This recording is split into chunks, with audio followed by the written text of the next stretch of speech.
Disclaimer: this is a fictional dramatization created for artistic, emotional, and educational storytelling purposes.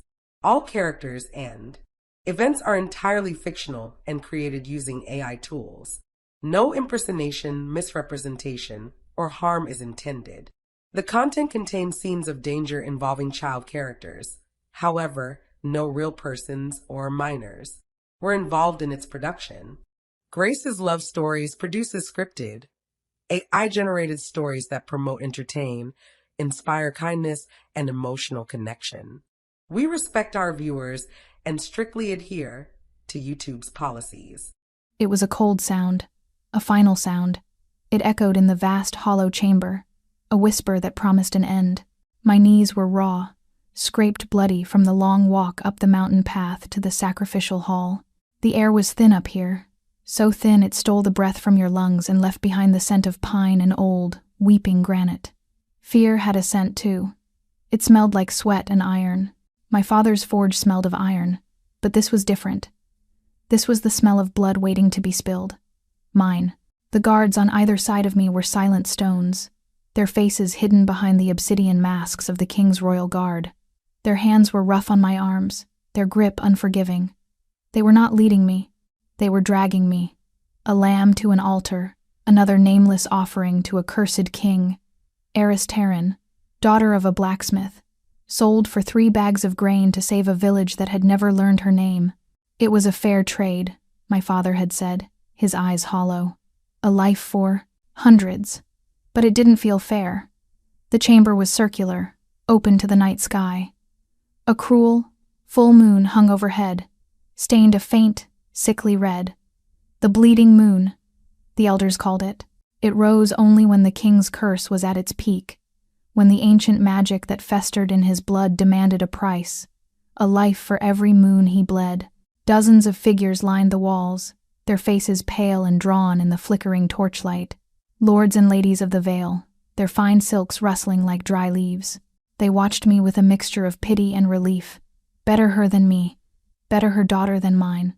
Their silent judgment was a physical weight, pressing down on my shoulders until it was hard to stand. They forced me to my knees before a flat, black rock that served as the altar. It was slick with something dark, even in the faint light. I didn't have to guess what it was. The silver chains on my wrists were tethered to iron rings embedded in the stone. I was bound, trapped, waiting. The high priest stepped forward, his robes the color of ash. He raised a gnarled staff. The moon is high. The curse awakens. Let the offering be made. Let the king's rage be sated. A collective shudder went through the crowd. Then, a new sound. The groan of heavy iron gates opening at the far end of the hall.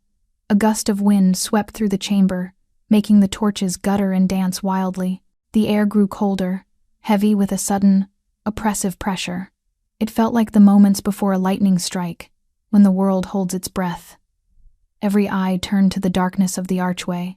Silence fell. A profound, terrifying silence that swallowed every whisper, every rustle of silk, every frantic heartbeat. Even the moon dared not breathe. He stepped from the shadows. He was not what the legends described. They spoke of a beast, a misshapen monster with claws and fur, but this was a man, a king, taller than any man I had ever seen, broad-shouldered and clad in black, leather and dark fur that seemed to drink the light. A simple, unadorned crown of jagged iron sat on his head, less a symbol of royalty and more a cage for the darkness in his eyes. And his eyes, they were the color of a winter storm, and they saw everything.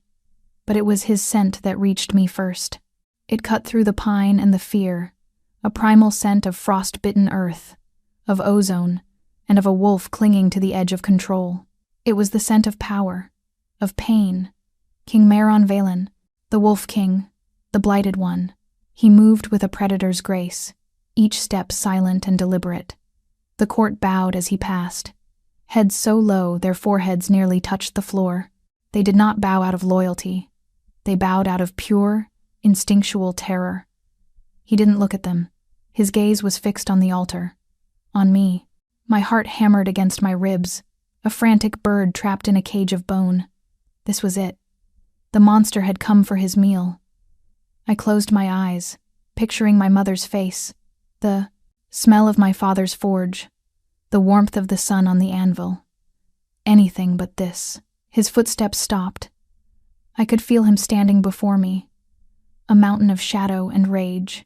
The cold radiating from him was a living thing. I waited for the bite of a claw, the final, tearing agony. But it didn't come. The silence stretched, growing thin and brittle. I heard the high priest clear his throat, a nervous, reedy sound. "Your Majesty, the offering awaits." Still, nothing. Against my will, against every instinct screaming at me to stay small and unseen, I opened my eyes and looked up. His face was a mask of cold fury, his jaw tight. A scar, pale and jagged, cut from his temple down to his chin, pulling one side of his mouth into a permanent, faint snarl. He was brutally handsome, but it was a beauty carved from violence and sorrow. His gaze was fixed on my face, but it wasn't the hungry look of a beast. It was something else, something sharp and focused, confused. He took a step, closer. The guards behind me flinched. The scent of him was overwhelming now, filling my head, making my pulse stumble. He knelt, moving with a fluid power that seemed impossible for a man his size. He was so close I could feel the heat of his body warring with the chill in the air. His eyes scanned my face, a storm of emotions I couldn't decipher raging within them. Rage, yes, but also a flicker of disbelief, of pain. Then he reached out. A collective gasp echoed from the court. The king never touched the offerings. He simply watched as the priest did his work. His hand was large, scarred, the fingers calloused. I flinched, expecting a blow, but his touch was shockingly gentle as his fingers brushed against my chin, tilting my head up into the moonlight. His thumb traced the line of my jaw, a touch that sent a jolt of something hot and terrifying through me. He leaned closer, his breath a warm cloud in the cold air. The world narrowed to the pressure of his fingers on my skin, the storm in his eyes. He whispered a single word, a name. Not a name, a fragment of one. Eri? The sound shattered the world. It was a ghost on the wind, a name I hadn't heard in 15 years. Not since I was a girl with skinned knees and braids, a girl who used to sneak into the royal woods to steal apples, a girl who had a friend, a boy with bright eyes and a laugh like thunder, a prince who didn't care that she was a blacksmith's daughter, a boy named Marin. My breath hitched. My blood ran cold. Impossible. That boy was dead. He had died in the Northern Wars, they'd said. Died and been replaced by this monster, this cursed king who demanded blood. But the eyes, beneath the rage and the cold, I could see them. The same eyes that had watched me as he carved our initials into the heart of an ancient oak tree. M+E, the king, the monster, was Marin. He saw the recognition dawn in my eyes. He saw the shock, the horror. Something inside him broke. A flicker of the boy I knew surfaced through the beast, a raw, agonizing vulnerability that vanished as quickly as it appeared. The high priest, emboldened by the king's strange inaction, stepped forward again. My king, the ritual must be completed.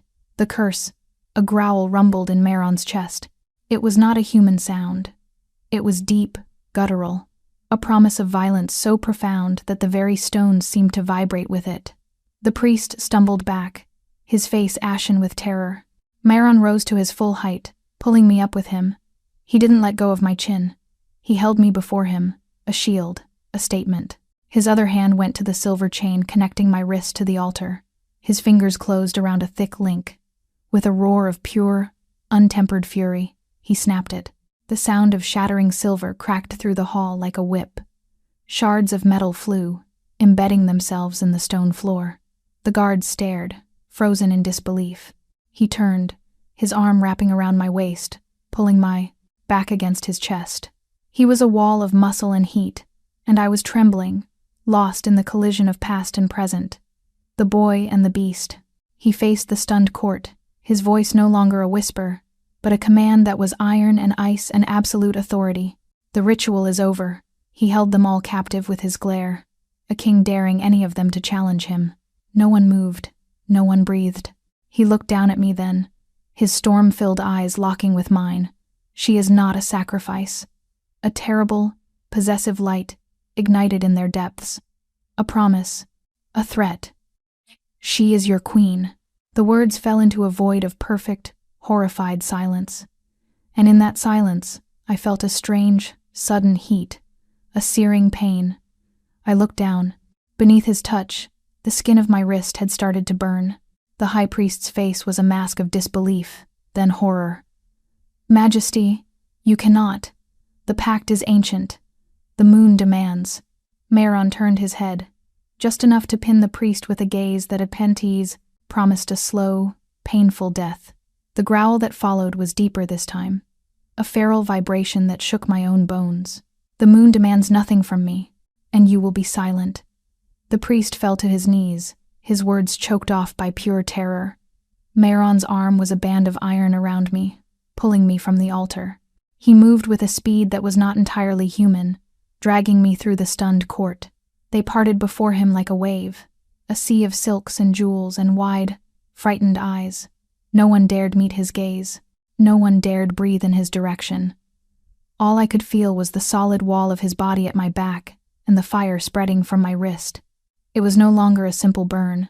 It was a searing, intricate pain, as if a needle dipped in liquid fire was tattooing a pattern onto my skin, deep beneath the flesh. I risked a glance down. Where the silver chain had been, a faint, crimson mark was beginning to form. It swirled like smoke, slowly taking shape. We left the sacrificial hall and entered the cold stone corridors of the citadel. The air here was still and frigid. Torches and iron sconces cast long, dancing shadows that seemed to claw at our heels. Our footsteps were the only sound, the heavy, determined tread of his boots, and the soft, stumbling scrape of my bare feet on the unforgiving floor. My mind was a whirlwind. Meron, alive. The name echoed in the empty chambers of my heart. A ghost I thought I had buried 15 years ago. The laughing boy with dirt on his knees and the sky in his eyes. The prince who had shared a stolen apple with me under the branches of an old oak, his fingers brushing mine. How had that boy become this predator? This walking storm of rage and sorrow? Servants and guards pressed themselves into alcoves as we passed, their heads bowed, their bodies rigid with fear. They weren't looking at me, the blacksmith's daughter. They were looking at the king, the monster, and they were looking at his arm wrapped possessively around me. I was no longer a sacrifice. I was something else, something worse. His property. He didn't slow until we reached a set of massive, iron-bound oak doors at the end of a long, private hall. He shoved them open with one hand, the wood groaning in protest. He guided me inside and let the doors slam shut behind us. The sound was a final, deafening boom, a closing cage, a sentence. We were alone. He released me. I stumbled forward, my legs weak, and wrapped my arms around myself. The room was vast, cold, and stark. It was less a king's chamber and more a wolf's den. A huge, unlit hearth dominated one wall, big enough to roast an ox. Furs bear, wolf, snow leopard were thrown over heavy, dark furniture. The only light came from the moonlight pouring through a single, massive, arched window that looked out over the snow-dusted peaks of the mountains. The scent of him was everywhere. Frost and pine and something wilder, something hungry. I turned to face him. He stood by the door, his broad shoulders blocking the only exit. His chest rose and fell in slow, deliberate breaths, as if he were fighting for control. The iron crown cast a web of shadows across his face, but I could see the turmoil in his eyes. Why? The word was a raw whisper, torn from my throat. He didn't answer. He just watched me, his gaze intense, analytical. He was reading me, searching for something. Why did you stop them? I tried again, my voice stronger now, fueled by a surge of desperate anger. Why say my name? Why call me that? Queen. The word was so absurd, so impossible, it died on my tongue. He took a step forward, and I took an involuntary step back. Because I knew your name, he said, his voice a low rumble. Because they were going to sacrifice Eris Terran, daughter of Kaelin Terran, the finest blacksmith in the lower valley. A girl with eyes the color of moss after a storm and a smudge of soot always on her cheek. Every word was a stone dropped into the silent pool of my memory. He remembered. He remembered it all. The boy was still in there, buried beneath the scars and the crown. That boy is dead, I choked out, tears stinging my eyes. The prince died in the wars. He didn't die, Maron said, his voice raw. He was changed. He was broken. He took another step, closing the distance between us. The curse took root in the battlefield, in the blood and the snow. It festered. By the time I came home, my father was dead. The kingdom was in chaos, and the beast was rattling the bars of its cage. The beast. He spoke of it as if it were a separate entity, a passenger living inside his skin. My gaze fell again to my wrist. The burning had intensified. The swirled crimson lines were now clearly visible, forming a pattern that looked like a wolf circling a crescent moon. It was a brand, a claim. What is this? I held out my arm, my hand trembling. What did you do to me? He looked at the mark, and for the first time, a crack appeared in his iron composure, a flicker of something that looked like fear. I did nothing. He moved closer, his hand reaching out, but he stopped himself, his fingers curling into a fist. The silver, the altar, it was meant to be a conduit for the sacrificial magic, to channel life force into the curse, to appease it. His eyes met mine, dark and haunted, but it didn't find a sacrifice. It found a connection, something it recognized. Something in your blood reacted to the magic in mine. My blood? I shook my head. I'm nobody. My blood is worthless. No, he growled, the sound vibrating in the air between us. It's not. He was so close now I had to crane my neck to look up at him. I could see the fine lines of exhaustion around his eyes, the tension in the corded muscles of his neck. The beast was close to the surface. I could feel it, a primal, dangerous energy rolling off him in waves. Your scent, he whispered, his nostrils flaring slightly. All these years, the curse has been a fire in my veins. It burns. It screams for release. But your scent, it's like a cool spring rain on scorched earth. It quiets the rage. He paused, his expression turning grim, but it awakens something else. The wolf. It recognizes you. It wants. He trailed off, his jaw tightening. He was losing the fight. You have to get away from me, he bit out, his voice strained. He turned away, pacing to the window, putting distance between us. He braced his hands on the cold stone of the sill, his back to me. His knuckles were white. Get away? I laughed, a broken, hysterical sound. You dragged me here. You named me queen in front of your entire court. Where am I supposed to go? Anywhere but here. He turned back, and his eyes were no longer the color of a winter storm. They were glowing, a faint, dangerous gold. I refused the ritual. The curse is not sated. It's coiled inside me, stronger than ever, and it's hungry. The air crackled with unseen power. The furs on the chairs seemed to stir, though there was no draft. He was a force of nature, a caged storm about to break. They brought you to me to die, he said, each word laced with a self-loathing so profound it was a physical blow. They thought your life would buy them another month of peace, another month of my sanity. He stalked toward me again, the predator no longer restrained. He stopped directly in front of me, close enough that I was trapped between his body and a heavy wooden table. He leaned down, his face inches from mine. The gold in his eyes was brighter now, mesmerizing and terrifying. They made a mistake, Eris. His voice dropped to a conspiratorial whisper, a secret shared between two souls in the heart of a storm. They brought me the one person whose death I could never allow. He lifted a hand and gently, so gently, brushed a stray strand of hair from my cheek. His touch was electric, a spark that lit a fire all the way down my spine. And now, he murmured, his gaze dropping to the glowing mark. On my wrist, the beast doesn't want a sacrifice. He looked back up, his golden eyes pinning me in place. It wants its mate. The word hung in the frozen air between us. Mate. It was a word from old legends, a whisper from the time before curses and broken kings, a word that meant destiny, a bond forged by the moon itself, stronger than steel, deeper than blood. It was impossible. No, I breathed, the denial automatic, instinctual. I am an Omega, A blacksmith's daughter. I have no wolf, no rank. The moon would never choose me for an alpha king. It was the most fundamental law of our kind.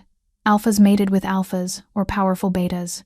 Omegas were at the bottom, the weakest, often wolfless, good for little more than menial labor, or sacrifice. Mehron's expression was grim, the golden light in his eyes flaring with an inner conflict that seemed to tear him apart. The moon doesn't care for our laws. And the curse cares even less. It is an ancient magic, Eris. It follows its own rules. He took my hand, his thumb stroking over the burning mark on my wrist. His touch didn't soothe the pain. It intensified it, sending a fresh wave of heat through my veins. It felt less like a brand now and more like a bridge. A connection humming with a terrifying, vibrant energy that flowed directly from him to me. "This is not a simple mark of a mate," he murmured, his gaze fixed on the glowing sigil. "It's part of the curse. It has woven itself into the magic.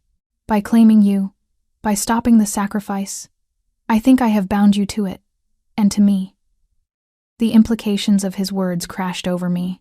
Bound to him, bound to the curse, bound to the beast that was even now staring out at me through his eyes.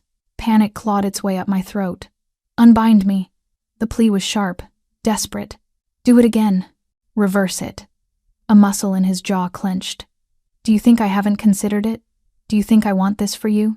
To be chained to a monster?" His voice was a raw, agonizing rasp. "I don't know how. The moment the silver shattered and I claimed you as mine, something shifted. The magic settled. It has what it wants. What it wants." I snatched my hand back, cradling my marked wrist against my chest.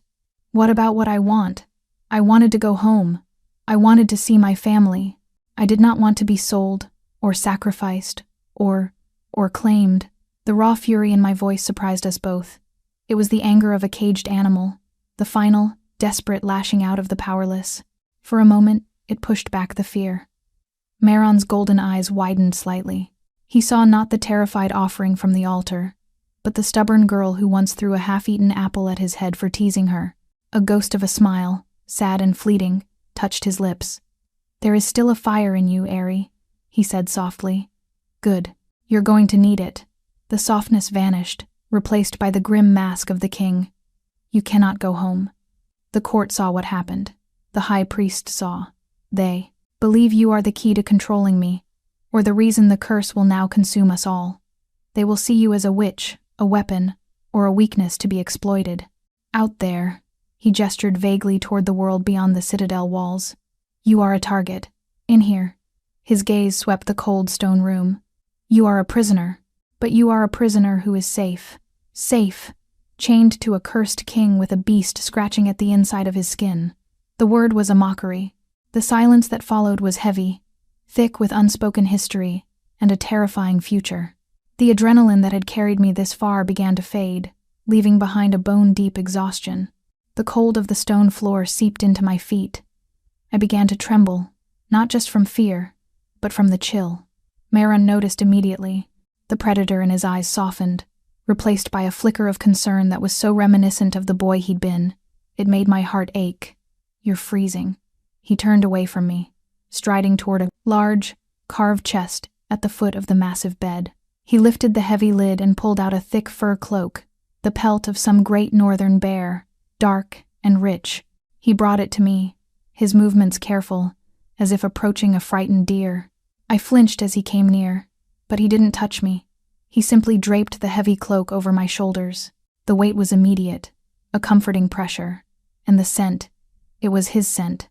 Earth and frost and wolf, but without the sharp edge of his rage. It was the scent of his den, of his quietest moments. It wrapped around me, a strange and unwelcome comfort. My trembling lessened. "There are rooms prepared for you," he said, his voice carefully neutral. "Adjoining these, you will have guards. No one will bother you." He started to turn away, to put distance between us again. "Mehron." I spoke his name. The real one. The one from the sunlit woods and the stolen apples. He froze, his back to me. His shoulders were rigid, a wall of tense muscle. "What happened to you?" I whispered to his back. "Out there, in the war." He was silent for a long time. The only sound was the lonely whistle of the wind through the mountain peaks outside the window. When he finally spoke, his voice was hollow, stripped of all emotion. They killed my entire legion. An ambush in the frozen maw. I was younger, arrogant. I led them into a trap. He paused. I watched my friends die. My bannermen, men who had known me since I was a boy. I was wounded, left for dead in a pit of corpses under a blizzard. For 3 days, I lay there, freezing, bleeding. He turned to face me, and the golden glow in his eyes was gone, leaving behind only the bleak gray of a winter sky. The man stood in the place of the beast, and his pain was a raw, open wound. That's when it found me, he continued, his voice barely a whisper. The curse. It was a spirit of the mountain, an ancient, vengeful magic left over from the first wars. It offered me a choice, die in the snow or live, and carry it back with me. A vessel for its rage. I was 17, heiress. I didn't want to die. He looked away, staring into the cold, empty hearth. So I accepted. It poured itself into my wounds, into my blood. It gave me the strength to crawl out of that pit, to hunt, to survive. It gave me the power to end the war. But it twisted me. It took the grief and the rage I felt over my men, and it amplified it. It fed on it. It grew. He finally looked at me, and his eyes were filled with a regret so profound it was like looking into an abyss. The boy you knew died in that pit of snow and blood. I am what crawled out. The story settled in my bones, a chilling tale that explained everything and nothing at all. He wasn't just a monster. He was a survivor, a boy who had made a desperate choice and had been paying the price ever since. My anger toward him softened, replaced by a wave of pity so strong it almost brought me to my knees. The boy I knew wasn't entirely gone. He was just buried. The sacrifices, I said, my voice quiet. Why? The high priests found a passage in an ancient text, a blood ritual to appease the spirit, to keep it dormant. At first it was criminals, traitors to the crown. It seemed just a necessary evil to protect the kingdom from the beast I carried. He ran a hand over his face, a gesture of profound weariness. But the curse grew stronger, more demanding. Soon, criminals were not enough. It wanted innocence. It wanted fear. It liked it.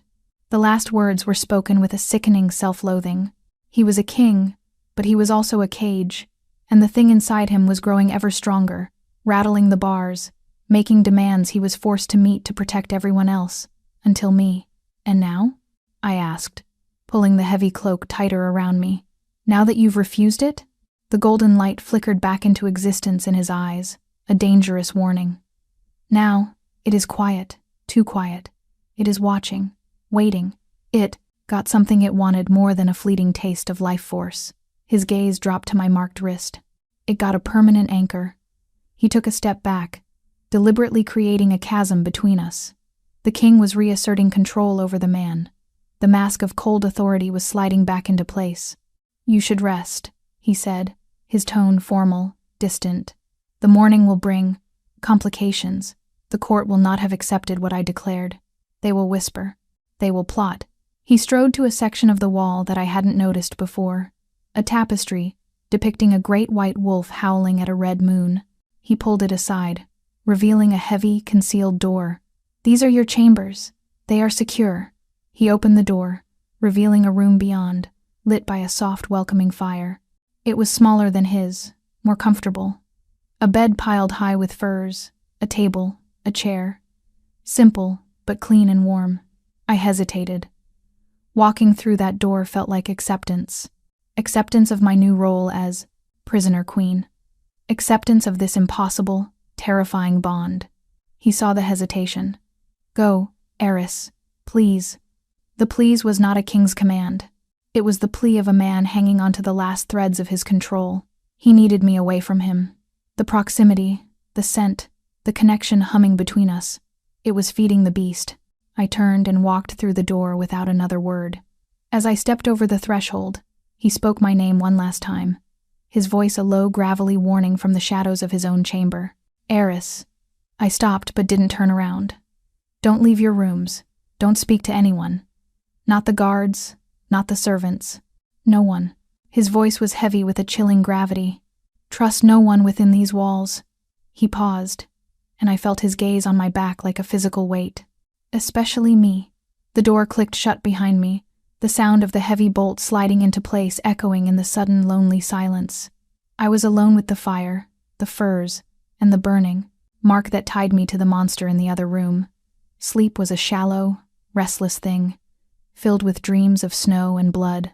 I dreamt of a boy with Maron's eyes, lost in a blizzard, and a great shadow that coiled around him, whispering promises in a language of ice and wind. I woke with a gasp, the fur cloak still wrapped around me, the embers in my hearth glowing like watchful, dying eyes. The silence of the citadel was absolute. It was a dead silence, not a peaceful one. The silence of 1,000 people holding their breath. Days bled into one another. Or maybe it was only hours. Time had no meaning in my gilded cage. Servants, silent as ghosts, would leave trays of food and water outside my door, knocking once before disappearing down the corridor. They never spoke. Their eyes, when I caught a fleeting glimpse of them, were filled with a potent mixture of fear and awe. I was the Witch Queen, the Omega who had bewitched the beast, the sacrifice who had become royalty. I was a story they would tell their grandchildren, and I was living it in solitary confinement. Maron did not return. I felt his presence, though. A low, constant hum at the edge of my senses, a direct result of the burning mark on my wrist. It was a dull ache now, a permanent part of me, the crimson sigil of the wolf and moon a stark stain against my skin. Through it, I could sometimes feel him, a distant surge of rage that made the hairs on my arms stand up, a wave of profound sorrow that left me breathless and fighting tears for no reason of my own. He was a storm raging just over the horizon, and I was tethered to its heart. Loneliness was a physical ache. I paced the confines of my room, my father's daughter, used to the clang of the hammer and the heat of the forge, now trapped in a silent, cold luxury. I traced the patterns in the tapestries, counted the stones in the walls. I was going mad. On what I guessed was the third day, the silence was broken. Not by a knock, but by the groan of the heavy bolt on my door being drawn back. I scrambled back from the door, my heart leaping into my throat. Maron stood there. He looked worse. The lines around his eyes were deeper, etched by sleeplessness. A fresh scar, thin and white, stood out against the dark stubble on his jaw. He had been fighting. With himself. The beast was close, so close. The golden glow in his eyes was a permanent fixture now, a pair of smoldering embers. He said nothing. He just looked at me, his gaze sweeping over me, a quick, desperate assessment. He was checking for injuries, for signs of distress, as if anyone but him could harm me here. "The court is restless," he said, his voice a low, rough rasp. "The high priest is stirring dissent. He claims you have befouled the ancient pact, that your presence here is a blasphemy that will unleash the full fury of the curse upon the entire valley." My blood ran cold. "And what do you say?" "I say he is a fool who values his traditions more than his, life," Maron growled. "But his words have power. The lords are afraid. Fear makes men stupid. Dangerous." He took a step into the room, and the air immediately grew heavier, charged with his volatile energy. He held out his hand. In his palm was a small, crudely carved wooden bird. My breath caught. It was mine. I had carved it when I was 7, a lopsided, clumsy thing. I had given it to him the day before he left for the wars. A good luck charm. I thought it had been lost to time, to the snow, and the blood. "You kept it," I whispered, my fingers trembling as I reached out to touch the worn wood. "It was all I had of home," he said, his voice thick with an emotion he quickly suppressed. "All I had of before." He closed his hand around the bird. "The court needs to see that you are not their enemy, that you are not a witch. They need to see a queen." "I am not a queen," I said, shaking my head. "I am a blacksmith's daughter in a borrowed cloak." "You are whatever I say you are," he commanded, the king returning, pushing the man back down. "And I say you are their queen. Tonight, at the feast of the winter moon, you will sit beside me. You will wear the jewels of my mother. You will be silent, and you will be strong. You will let them see that you belong to me. and that to touch you is to declare war on their king. Fear warred with a sudden defiant spark of anger. You order me around as if I were one of your soldiers. You are one of my soldiers now, he countered, his golden eyes flashing. You are on the front line of a war you don't yet understand. Now get ready. The handmaidens will be here shortly. He turned and left without another word, leaving the scent of ozone and frost in his wake. True to his word, 2 terrified young women arrived an hour later, their arms laden with silks and velvets in shades of deep forest green and midnight blue. They did not speak, but their hands trembled as they helped me bathe and dress. They worked with a frantic efficiency, their eyes darting toward me and then away, as if looking too long might be a fatal offense. They dressed me in a gown of dark green velvet, so heavy it felt like armor. It was embroidered with silver thread that mirrored the swirling pattern on my wrist. They braided my hair and wove strands of silver and emerald into it, then clasped a heavy, cold necklace of the same gems around my neck. When they were finished, they held up a silver mirror. I did not recognize the woman staring back at me. Her eyes were wide and haunted, but she stood tall. The jewels and the velvet gave her a strength that was not her own. She looked regal. She looked like a queen. A guard, one of the silent obsidian-masked elites, appeared at my door to escort me. He led me through endless corridors, the click of my unfamiliar shoes echoing in the silence. The whispers started as we neared the great hall. A rustle of silk, a hissed word, a sharp intake of breath. He led me to the high table on the dais. The hall was filled with the lords and ladies of the Vale, all dressed in their finest. The air was thick with the smell of roasted meat, spiced wine, and fear. Meron was already seated on his throne, a monstrous thing of black iron and wolf pelts. He was a study in controlled violence, his iron crown a stark contrast to the finery around him. He rose as I approached. Every eye in the hall was on us. The whispers died. The silence was absolute. He took my hand, his touch sending a jolt through me. He led me to the smaller, more elegant throne beside his own, his mother's throne, which had sat empty for 2 decades. He seated me, and then himself. It was a declaration, an irrefutable statement of my position. The feast began, but no one ate. They watched us. They watched him. They watched me. The high priest, from his seat of honor, glared at me with an open hatred that was almost a physical force. He was old and withered, but his eyes burned with a zealot's fire. He saw me as a desecration of his holy rites. Meron ignored them all. He ate. He drank. He acted as if this were any other feast. But I could feel the tension coiled in him, the immense effort it took to maintain this facade of calm. The beast was straining against its leash, goaded by the scent of so much fear and animosity. Halfway through the meal, the great doors to the hall swung open. A gust of wind and snow swirled inside, extinguishing several torches and making the lords cry out in alarm. A figure stood silhouetted against the raging blizzard, a scout, his clothes and beard caked with ice. "My king," he cried, his voice hoarse with exhaustion and terror. "The northern clans. They've breached the Frostfang Pass. They ride for the valley. An army, thousands strong." Panic erupted. The lords leaped to their feet, shouting, their fear of the king momentarily forgotten in the face of a more immediate threat. Meron was on his feet in an instant, his chair crashing backward. "Silence," he roared. The word was not a shout.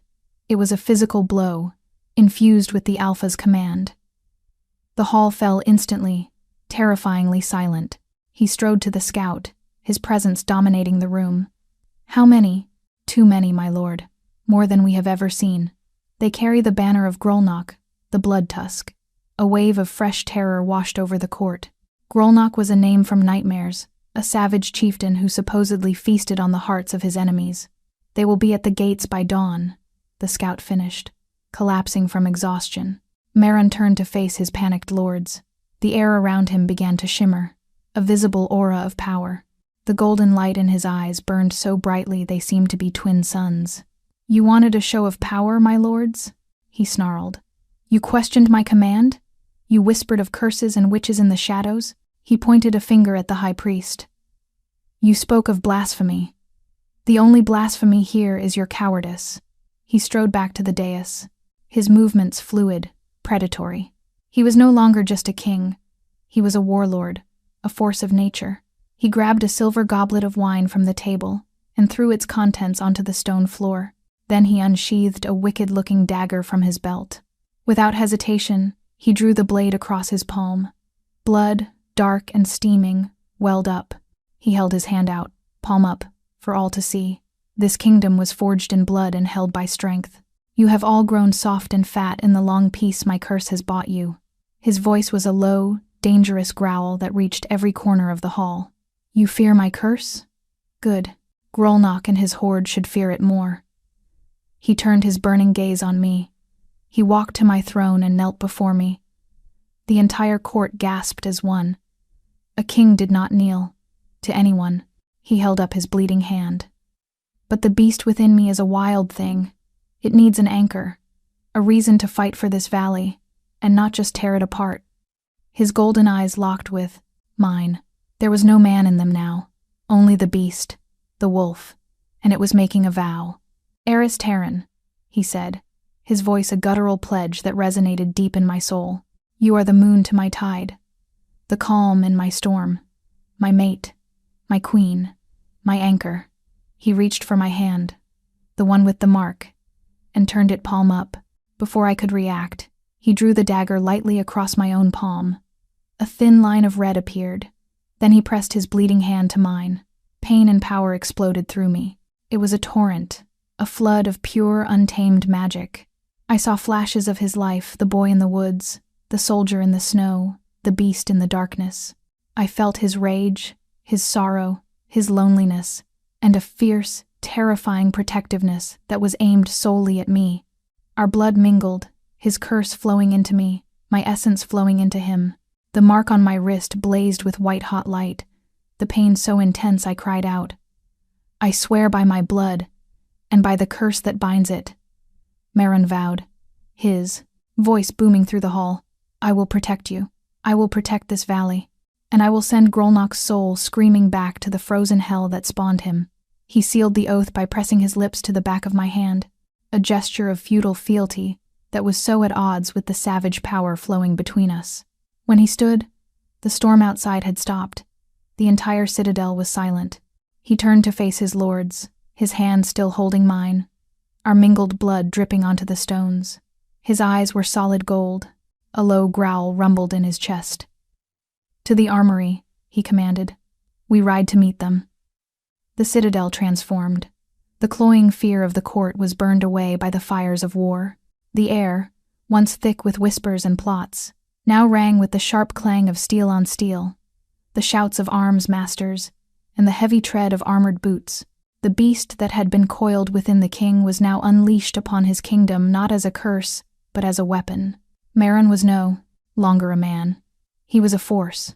He moved through the citadel like a living storm, his presence a palpable wave of command that commanded absolute, terrified obedience. The lords who had been whispering behind his back were now scrambling to prove their loyalty, their fear of Grolnok's horde greater than their fear of their cursed king. For now, he did not speak to me after the blood oath. He had handed me over to the same handmaidens from before, his eyes still burning with that terrifying golden light, his expression unreadable. His touch as he let go of my hand had been like a brand. I was returned to my rooms, the bolt on the door sliding shut once more. But this time, it felt different. It was no longer the cage of a prisoner. It felt like the solid door of a vault, protecting something precious. My hand throbbed. The cut was shallow, already healing, but the feeling of his blood mingling with mine, of his raw power pouring into me, had left an indelible echo. I could feel him, more clearly now. His focus was a sharp, lethal point directed outward, toward the coming army. He was a wolf scenting its prey, and the entire citadel was his pack, falling into line behind him. But beneath the focus, I felt something else. A deep, chilling current of something that felt like sacrifice. He was preparing to give something up. I spent the night by the window, watching the flurry of activity in the courtyard below. Torches moved like fireflies in the darkness as soldiers mustered, checking armor and sharpening blades. The energy was frantic, but focused. It was the energy of men preparing to die. Just before dawn, the horns sounded. A long, deep, mournful cry that echoed off the mountains. It was time. From my vantage point, I saw him.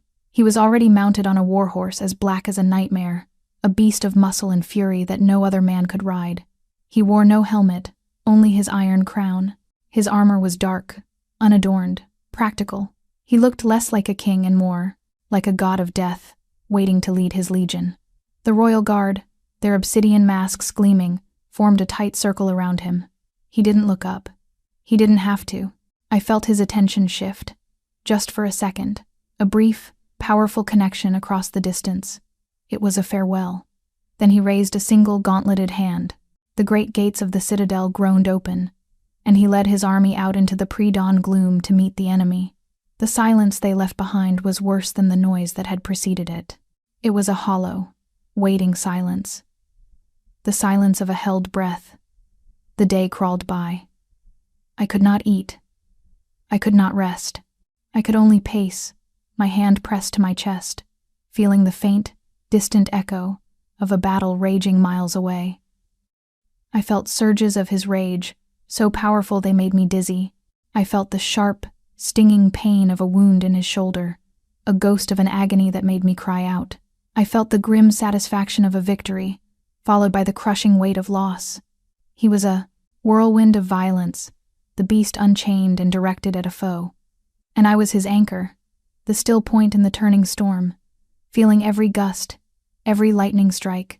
Late in the afternoon, a new sound began. The tolling of a single heavy bell.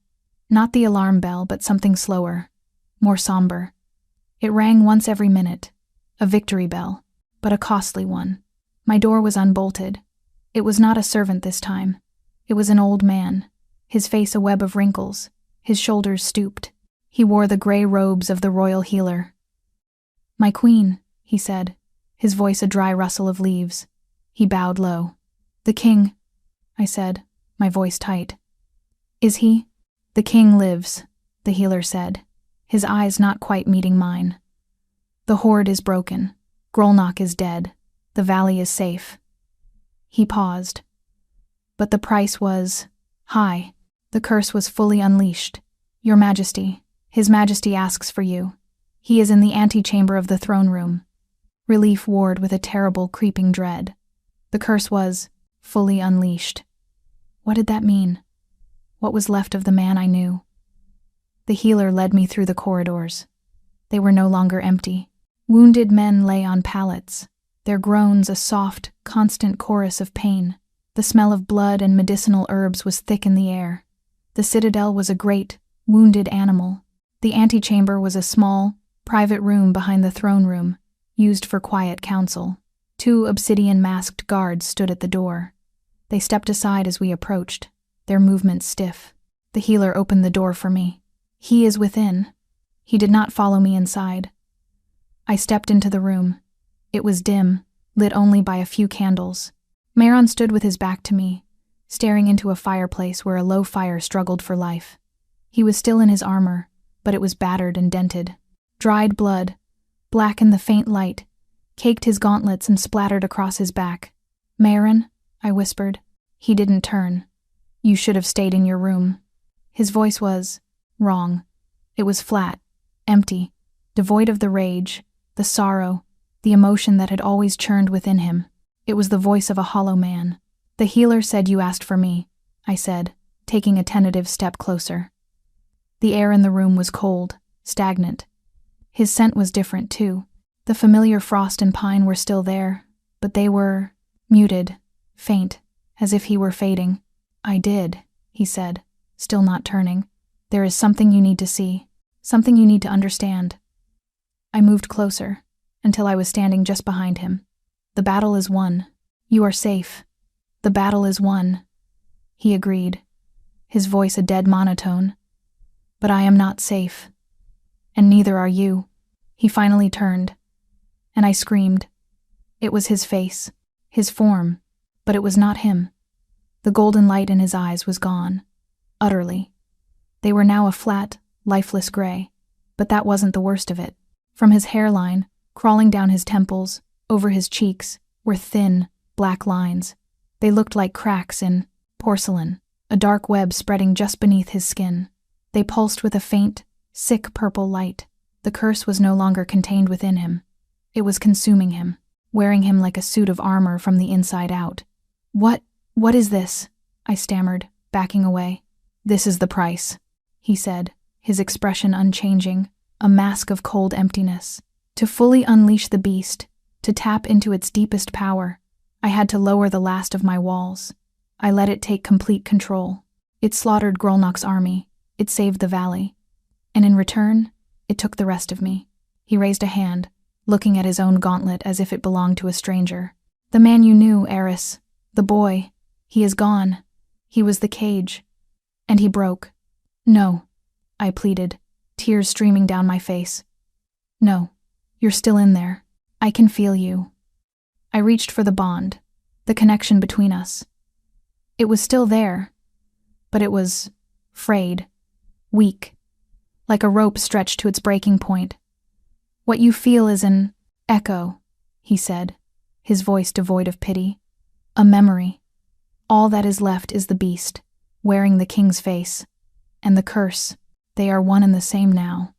He took a step toward me. I flinched back. You are my anchor, he said, the words a clinical observation. Your scent, your presence, it grounds the power. It keeps me from simply dissolving into a storm of raw energy. It gives me this form, this voice, but it is a fragile hold. He stopped, just out of arm's reach. The black lines on his skin seemed to darken. The high priest was right, he continued, his dead eyes fixed on mine. Your presence here has changed everything. You did not appease the curse. You focused it. You gave it a heart. Me. And you gave it an anchor. You. Now it wants to make the bond permanent. It wants to consume you, too. To draw you into its core and make us one being of rage and power. My blood turned to ice. This was his promise. The promise I had felt him making before the battle. I will protect you. The blood oath was a lie, I whispered, the betrayal a fresh, sharp wound. No, he said, and for the first time a flicker of something ancient and sad moved in the depths of his empty eyes. The blood oath was the only truth. I am protecting you. From myself. He gestured to the door. There is a horse saddled for you in the west courtyard. A bag with food and coin. One of the guard, the most loyal of my father's men, will escort you. He will take you south, across the border. You will change your name. You will forget this valley. You will forget me. I won't leave you, I cried, the words torn from me. We can fight this. Together. There is nothing left to fight, he said. The finality in his tone was absolute. Every moment you remain here, the curse sinks its tendrils deeper into our bond. It's pulling on you. Can't you feel it? The cold? The emptiness? I could. A creeping numbness was spreading from the mark on my wrist. A chill that had nothing to do with the merit, temperature of the room. He was a black hole, and I was being pulled into his orbit. Go, Eris, he said, his voice cracking, just for a second, a fissure in the dead calm that revealed the screaming man trapped inside. Before I make you, the beast was looking at me through his eyes, and it was hungry. The king, the man, whatever was left of him, was making a choice.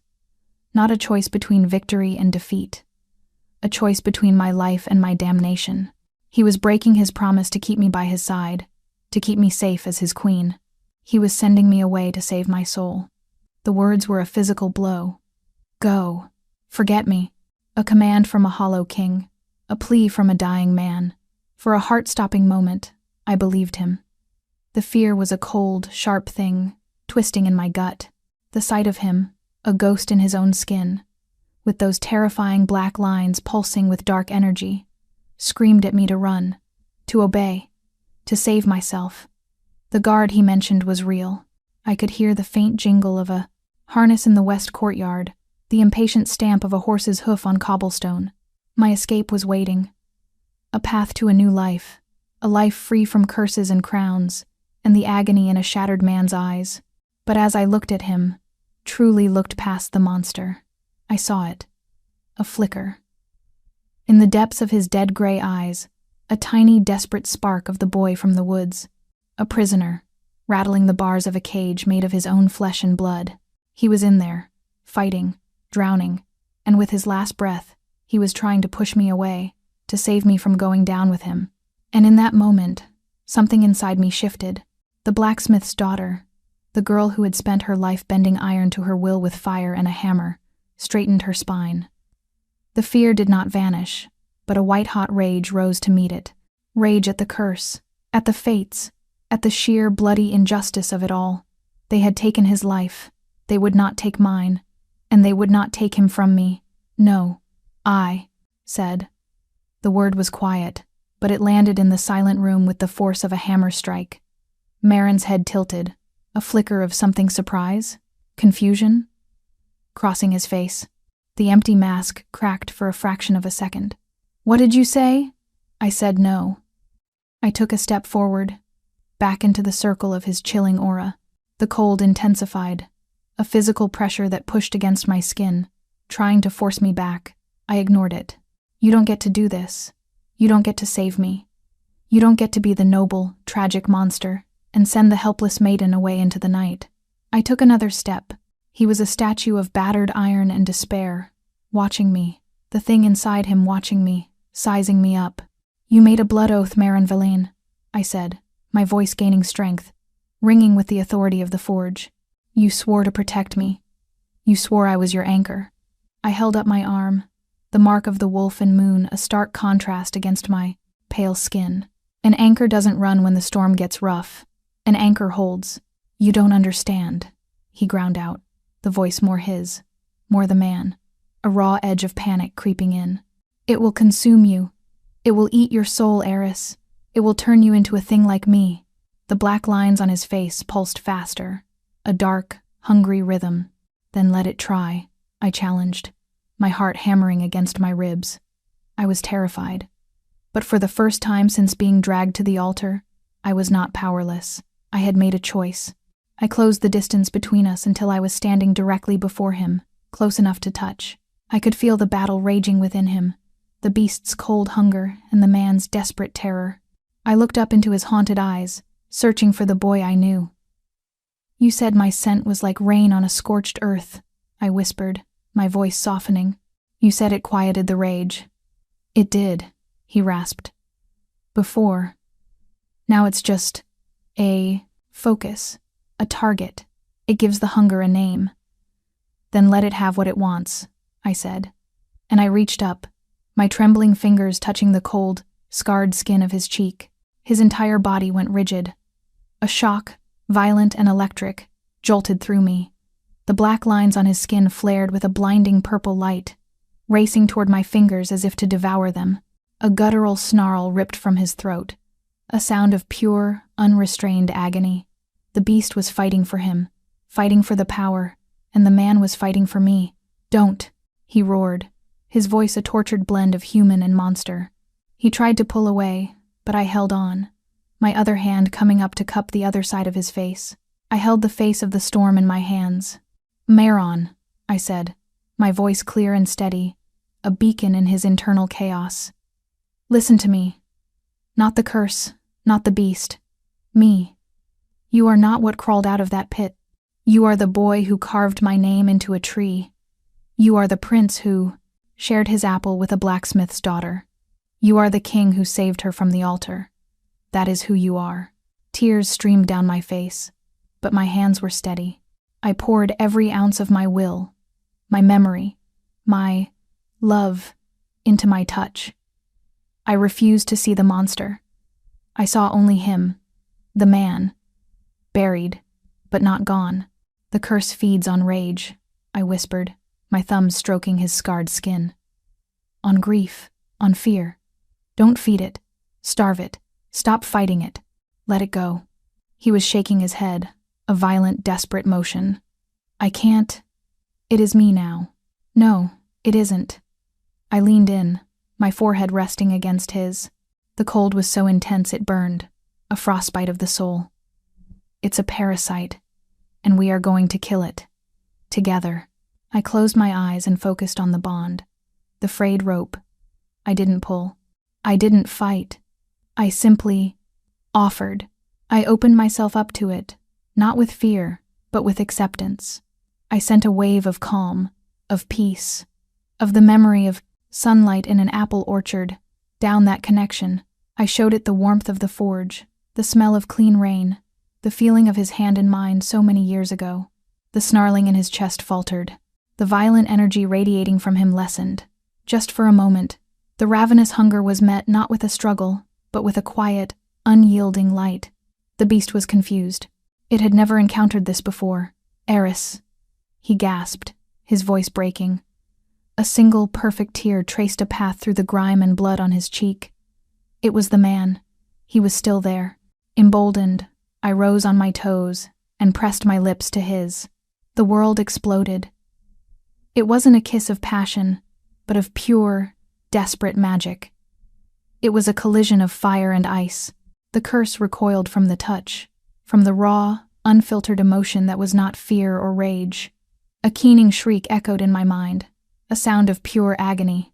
The black lines on his face blazed, and a wave of power threw us apart. I was flung backward, hitting the stone wall with a sickening crack. My head swam, darkness spotting my vision.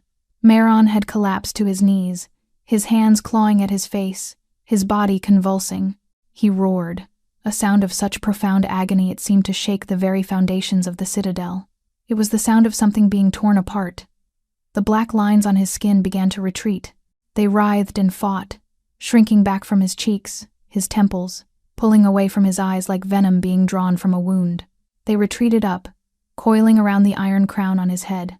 The crown began to glow with a malevolent purple light.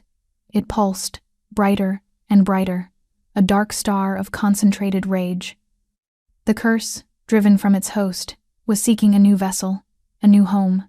It poured itself into the cold, dead iron. With a final, shattering scream of fury, Meron ripped the crown from his head and hurled it into the fireplace. It landed in the dying embers with a sizzle. For a moment, nothing happened. Then, the iron began to glow cherry red. The purple light inside it pulsed violently, and the metal began to warp, to twist, to melt under a heat that was not of this world. A high-pitched shriek filled the room, the death cry of an ancient, evil thing. The crown dissolved into a pool of molten, bubbling slag, and then, with a final, guttural pop, it was gone. Silence. Profound, absolute silence. I pushed myself up, my head throbbing, my body aching. Meron was still on his knees, his head bowed, his shoulders shaking. The black lines were gone. His skin was his own again, pale and scarred, but clean. He slowly, shakily lifted his head. He looked at me, and for the first time since he'd returned from the war, his eyes were clear. Not storm gray, not burning gold. They were the color of the sky, after a cleansing rain. They were the eyes of the boy from the woods. He was free. Airy? He whispered, his voice broken, raw, and utterly his own. The fight was over. The curse was broken. The night was not about him saving me. It was the night I chose to stay, and in doing so, I had saved us both. The silence that followed the storm was a strange and fragile thing. For days, the citadel had held its breath. Now, it was finally breathing again. A soft, steady rhythm of a world beginning to heal. I stood on the balcony of the king's chambers, our chambers, and watched the first hint of dawn paint the edges of the snow-heavy mountains in shades of soft silver and rose. The air was clean. For the first time since I'd been brought up the mountain path, the air didn't taste of fear or old blood. It was just cold, crisp, and new. My hand, the one that had borne the blood oath, rested on the cold stone of the balustrade. A thin, silvery scar was all that remained of the cut. The brand of the wolf and moon on my wrist had faded from angry crimson to a soft, pearlescent white, a pattern like a whisper on my skin. It no longer burned. It hummed with a quiet, steady warmth that was entirely his. The door behind me opened with a soft click. I didn't need to turn. I felt him, not as a storm on the horizon, but as a quiet warmth at my back. Meron came to stand beside me. He wore no armor, no furs, no crown. Just a simple linen shirt and dark trousers. He looked younger without the weight of his burdens, and older for the sorrow he had carried for so long. The scars on his face were just scars now, not the roadmap of a monster. His eyes, the clear, soft gray of a morning sky, followed my gaze to the waking world. We stood in a comfortable silence for a long time. simply breathing the same clean air. The healer says the last of the wounded will be well enough to return to their families by the end of the week, he said, his voice quiet, still a little rough, as if he were unused to its new, unburdened sound. That is good news, I replied softly. He turned his head to look at me, his expression open and vulnerable in a way I had never seen. The guilt was there, a shadow in those clear eyes. Eris, I am sorry. You have nothing to be sorry for, Meron. I have everything to be sorry for, he insisted, his voice thick with emotion. For what I became, for what I almost did to you, for the fear I put you through. I brought you into my darkness, and I almost extinguished your light. I finally turned to face him fully, taking his hand in mine. His skin was warm, human. You didn't bring me into your darkness, I said, my fingers lacing with his. You were lost in it, and I came in to find you. That was my choice. He looked down at our joined hands, at the faint, matching scars on our palms. The bond. What does it feel like for you, now? Quiet, I admitted with a small smile. Warm, like a hearth fire on a cold night. It feels right, he nodded, a wave of relief washing over his face. For me too. For so long it was a chain, a conduit for the curse's rage. I thought when the curse was gone, the bond would break too, that I would lose you. You can't lose me, I said, my grip tightening on his hand. You carved your initial next to mine a long time ago. The moon just made it official. A real smile touched his lips. It was a hesitant, rusty thing, but it reached his eyes, and it was the most beautiful thing I had ever seen. It was the smile of the boy I remembered. I don't know how to do this, he confessed, his gaze sweeping over the valley below. How to be a king. The curse, for all its horror, it gave me strength, authority, the power to command fear. Without it, I am just a man. Good, I said fiercely, reaching up to touch his cheek. He leaned into my touch, his eyes closing for a moment. They have had a monster for a king for 15 years. Let them have a man for a while. A man who understands loss and pain and sacrifice. They won't fear you anymore, Meron. They will love you. He opened his eyes, and they were shining with unshed tears. And you? Can you love a man who is only just learning how to be whole again? I already do, I whispered. I think I have. All my life. I was just waiting for you to come back to me.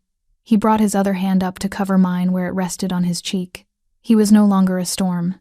He was an anchor, a solid, warm presence I could hold on to. The roles had reversed. We were anchoring each other now.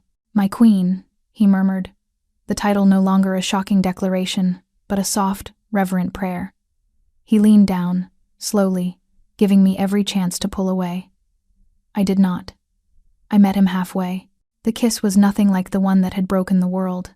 There was no explosion of magic, no violent clash of fire and ice. It was quiet. It was gentle. It was a promise. It was the taste of a new morning, of a future we would build together from the ashes of the past. It was a beginning.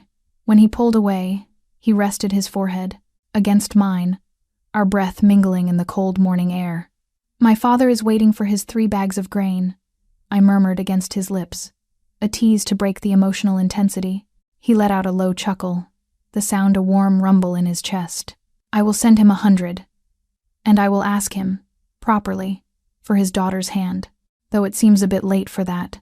Just a little, I agreed, my heart feeling lighter than it had in my entire life. He wrapped his arms around me, pulling me against his chest as he turned us both back to face the dawn. I leaned my head back against his shoulder, his chin resting on the top of my head. We watched as the sun crested the mountains, flooding the valley with brilliant, hopeful light. The snow-covered pines glittered as if they were dusted with diamonds. The world was healing. We were healing. He had been a king bound by a curse. I had been a sacrifice sold for grain. We were both broken things, dragged to an altar of blood and moonlight. But the dawn had come, and it found us here, together and whole. The rising sun did not erase their scars. It simply set them in gold.